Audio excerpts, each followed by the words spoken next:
Well, Democrats are having a meltdown over the early voting data that's starting to come through now, specifically in Clark County, Nevada, which is obviously the most populous county in Nevada.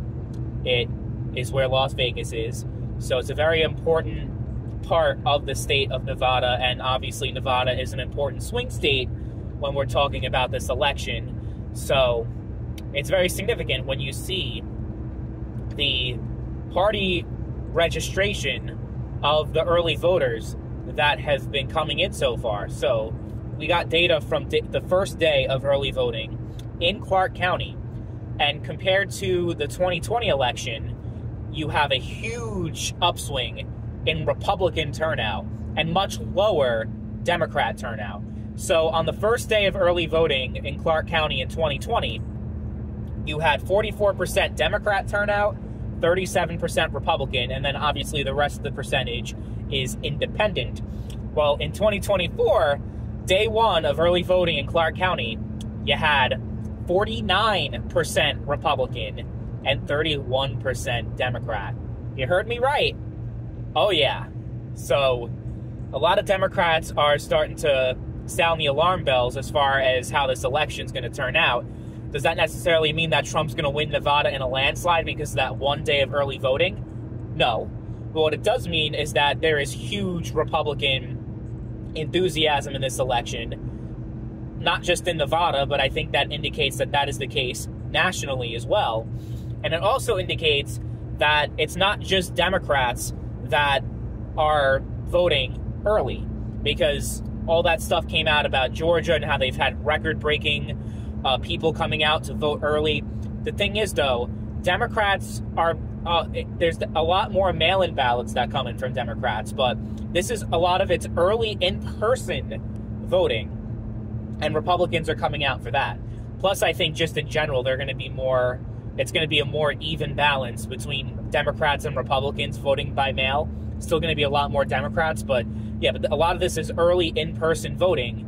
So Republicans have no problem showing up to the polls early. Definitely not, as you could see with what's going on in Nevada. So very, very significant here. Doesn't necessarily mean it's time to pop the champagne and celebrate Trump's victory. It's still, we're not there. But there's been a lot of positive developments.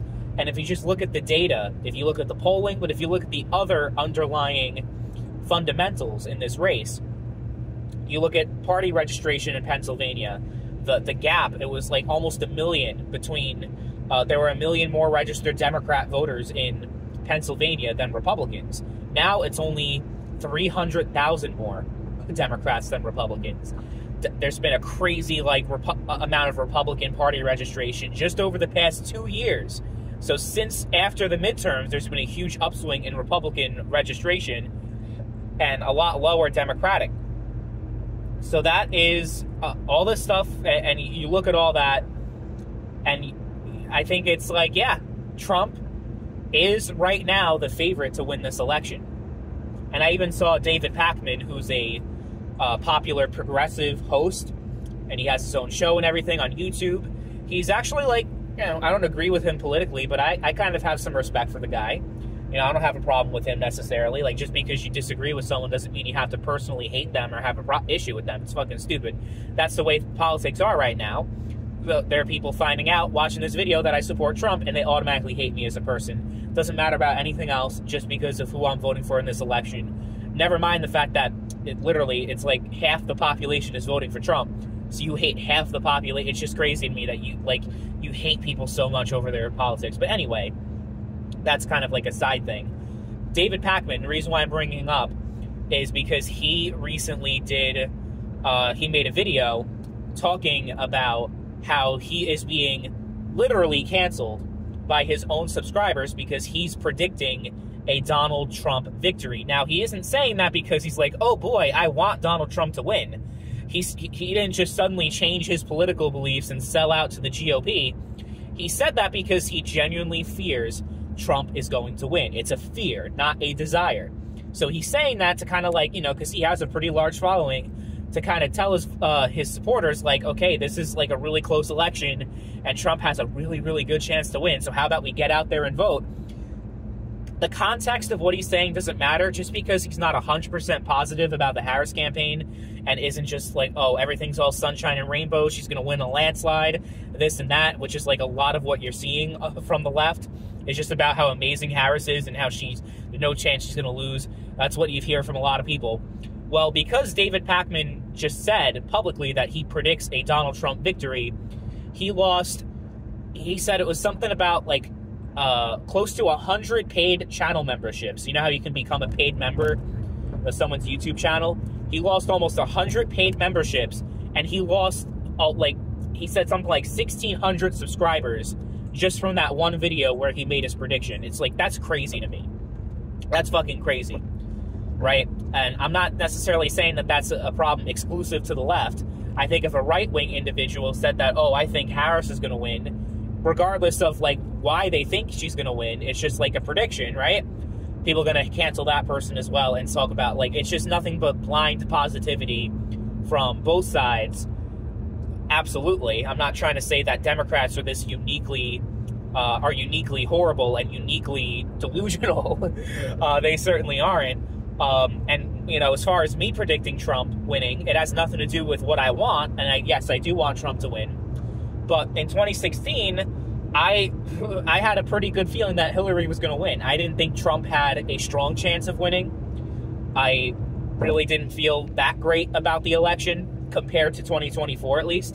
And 2020, I also didn't feel very good. I was hoping Trump was going to win, but I kind of had a feeling, just based on how far behind he was in the polls, that it probably wasn't going to happen, even though he very significantly outperformed the polling that was given in 2020. But he doesn't even, that's the thing, Trump does not need to outperform the polls that are currently there. Because people are talking about how, oh, they changed the methodology, they did this and they did that, so Harris is actually way ahead of Trump, or the polls are actually dead-on accurate compared to 2020. Well, they can be dead-on accurate, and Trump can win this race. Not to mention that there are polls that have Trump, reputable polls like NBC, that have Trump dead tied with Kamala in the popular vote. And if Trump's tied in the popular vote, I don't see much of a path for Harris in the Electoral College, which is all that matters. And then, of course, all these swing state polls, the aggregate of all of them is like Harris +1 in Pennsylvania, Harris +1 in Wisconsin, Harris +2 in Michigan, and then it's Trump +1 in Georgia, Trump +1 in North Carolina. I think he's +1 in Nevada, and like +4 in Arizona. So if you take all that and you have like a 2% margin of error, give or take, maybe 3% margin of error, that's more common, then either candidate can win in an Electoral College blowout, and the polls are actually right.